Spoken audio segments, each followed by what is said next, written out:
Alors, nous sommes là pour découvrir Snapseed, que personnellement j'adore vraiment définitivement. Et pour pouvoir vraiment faire le tour rapidement de cette application, nous allons parler de ce que c'est qu'un communicateur émergent.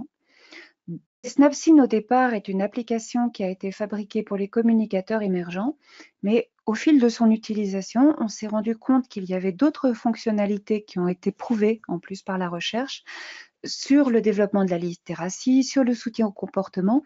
Et ça n'apparaît pas sur cette diapo, mais également, on le sait maintenant, pour l'aphasiologie et les personnes qui ont des démences liées à leur grand âge. Hop. Alors, les communicateurs émergents, qui est-ce? Eh bien, en fait, ce sont des personnes avec des diagnostics et des particularités sensorielles et physiques variées, qui sont souvent très jeunes et parfois plus âgées.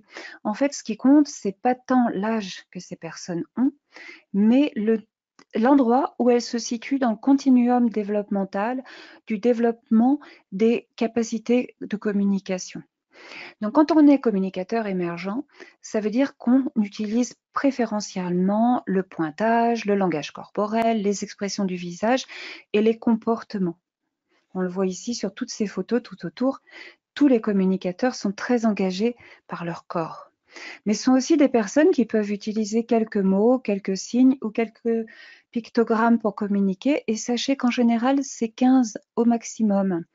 L'autre caractéristique sur le plan des compétences communicationnelles de base, c'est que ce sont des personnes dont il est très difficile d'évaluer avec précision la compréhension. Tout simplement parce que leurs capacités de communication ne leur permettent pas de nous montrer de façon sûre ce qu'elles comprennent. On doit toujours être très prudent quand on les évalue. Alors, sur le plan du langage, qu'est-ce qu'elles ont comme caractéristiques? En général, elles sont limitées au niveau du vocabulaire, de leur structure de phrase qui est logique parce qu'on ne commence à faire des phrases qu'à partir de 50 mots, et également de leur stratégie de réparation. Vous savez, les stratégies de réparation, ce sont toutes ces compétences que l'on a quand on sait comment indiquer à notre partenaire de communication comment il doit s'adapter à nous. Or, un communicateur émergent, il est par définition partenaire dépendant.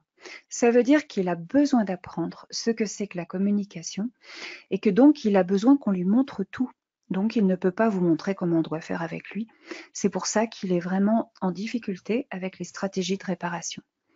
Par contre, il peut être plus fort pour initier des interactions sociales et même pour utiliser une variété de fonctions de communication, comme faire des demandes, mais aussi faire des commentaires, refuser, exprimer ses émotions, sans le langage quasiment. De quoi a-t-il besoin, ce communicateur émergent? Eh bien, pour apprendre, il a besoin de savoir qu'il est un communicateur, même si jamais son langage n'est pas encore développé. Pour cela, il a besoin d'interactions en face à face et à distance qui soient réussies. Puis, il a besoin de pouvoir révéler un potentiel. D'ailleurs, vous verrez qu'il y a une faute sur la diapo que je vais corriger. Il a besoin de révéler un potentiel en communication. On a besoin de le faire grandir, de soutenir ce communicateur pour qu'il développe sa communication, sa littératie, ses relations, parce qu'on développe sa communication en ayant des relations, ses compétences académiques et professionnelles. Et donc, pour cela, il a besoin de partenaires de communication qui soient compétents, en lui facilitant la communication et la littératie dans la vie quotidienne. On va reparler à plusieurs reprises de l'importance du contexte et qui surtout encourage le développement du communicateur émergent. Alors, il y a des défis, donc vous pouvez même lire par symbole ou bien par scène visuelle, c'est pareil. Le temps dont on dispose, je suis sûre que vous débordez de temps, que faire des tableaux tout le temps, vous avez un temps phénoménal pour faire ça, comme moi. L'âge que cette personne a, souvent quand une personne qui est communicatrice émergente grandit, on aimerait que ses compétences communicationnelles grandissent plus vite et on oublie un petit peu que notre rôle auprès de cette personne, c'est d'être un partenaire de communication très compétent qui va continuer de tirer vers le haut. Et puis surtout, il y a nos croyances.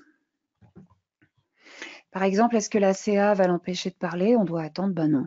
On sait, la recherche maintenant depuis 25 ans montre que non seulement la CA n'empêche pas de parler, mais pour ceux qui ont les compétences requises, c'est-à-dire des capacités d'imitation verbale et de l'exploration des objets, eh bien la parole suivra l'installation d'une CA et sera d'autant meilleure. Si jamais la personne parle un petit peu, on a un petit peu envie d'arrêter les supports visuels. Et c'est très dommage de faire cela parce qu'en fait, on risque de brider le développement des fonctions de communication et notamment des phrases. La troisième, à chaque fois que je suis en tour, je dis à quel point moi elle me blesse profondément parce que je ne crois pas que ce soit à nous de déterminer ce à quoi, enfin, où le vocabulaire d'une personne doit s'arrêter, tout simplement parce qu'elle va aller dans un certain endroit. Non, c'est pas à nous de choisir ça. Ou alors cette personne est trop jeune, eh ben justement, on va voir une application pour des personnes très jeunes. Ou alors elle est trop handicapée. Moi, j'en connais pas qui soient trop handicapés pour ça. Souvent, c'est nous qui avons peur. Il n'est pas intéressé.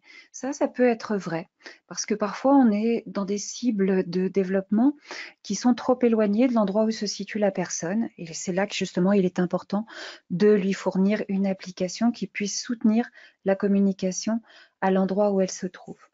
Et vous devez participer à la rééducation. Alors, en tant qu'orthophoniste, je dois avouer que quand les parents sont à côté de moi, je sais que je gagne un temps considérable et que tout le monde est plus heureux. Néanmoins, la vraie vie, c'est pas ça.